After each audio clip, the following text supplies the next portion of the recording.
રાહ જોઈ રહ્યા હતા. તમારા યુવા ભાઈઓ બહેનોને તમે શું કહેવા માંગશો? 5 મિનિટ કઈ તમે સંદેશ આપવા માંગશો? આમ આદમી પાર્ટી એટલે કે વિપક્ષના ધારાસભ્ય તરીકે છું. તમે જોયું હશે, ધારાસભ્ય બન્યા બાદ એ વિસ્તારના લોકોના માટે આપણે અવાજ ઉઠાવીએ છીએ.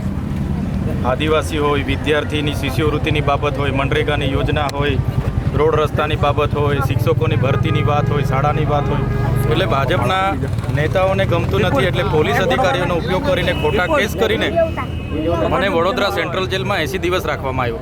એટલે મને 80 દિવસ સેન્ટ્રલ જેલમાં રાખીએ ત્યારે આજે મને નામદાર હાઈકોર્ટમાંથી જામીન મળ્યા છે, એટલે એનો આવકાર કરીએ છીએ. અને જે પ્રકારે તમારો બધાનો પ્રેમ, તમારી લાગણી મારી સાથે છે, આ જ હિંમત છે મારી. કેમ કે હું તો નાનો માણસ છું. આ ભાજપ બહુ મોટી પાર્ટી છે, એમના નેતાઓ બહુ મોટા છે. ક્યારેય બી મને ફસાવી દે ને આવું બધું કરે, પણ તમારો બધાનો સહકાર છે એટલે હું કોઈને ડરતો નથી.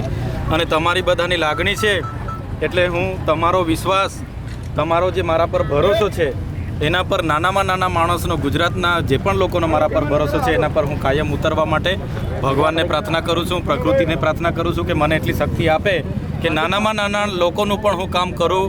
અને વિદ્યાર્થીઓની બાબત હોય કે બધાની જગ્યાએ જઈને અન્યાય થાય ત્યાં ઊભો રહે, એમને લોકોને ન્યાય આપવાનું કામ કરું.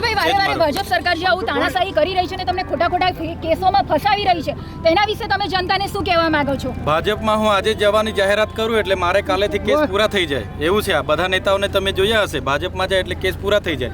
પણ આપણે ભાજપમાં જે પણ જાય નાના લોકોનું બોલતા નથી.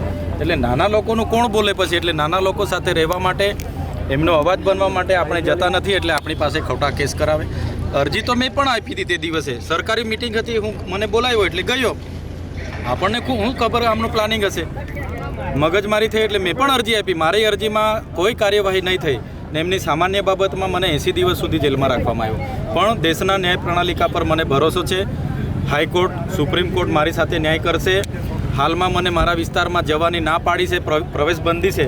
મારું ગામ, મારું ઘર, મારો પરિવાર ત્યાં છે. એટલે આવનારા દિવસોમાં વકીલને સલાહ લઈને આવનારા દિવસોમાં મારા વિસ્તારમાં પણ જવા દેવામાં આવે એવી આપણે પક્ષ મૂકીશું ને માગણી કરીશું. આજે તમે વડોદરા જિલ્લાના ધરમપુરીમાં આવી ગયા છે.